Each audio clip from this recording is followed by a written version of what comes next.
सकाळी उठल्या उठल्या लेक म्हणते माझे दात बघा किती पांढरे आहेत.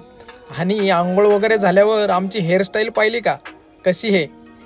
लेकीला सोडून ऑफिसला गेलो. पप्पा मला दवाखान्यात नाही ना. दवाखान्यात का बरं? सर्दी झाली? बघू कुठे सर्दी. अरे बापरे, कुठे सर्दी बघू.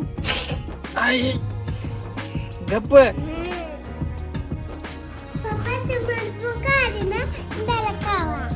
आणि मला असं खोटं खोटं खाऊ घालायचं नाटक करून स्वतःच खाल्लं. नंतर पप्पाने आणलेला खाऊ या खारुताईने असा ओढून घेतला आणि अशी घेऊन पळून गेली. मला एक दे ना खायला म्हणलं तर खोडीची लेक अशी झाकून घेत होती. आणि पप्पाने आणलेला खाऊ आता पप्पालाच मिळत नव्हता. थोडा आराम करावं म्हणलं तर ही खोडीची लेक माझ्या गालाला अशी कचकन चावली.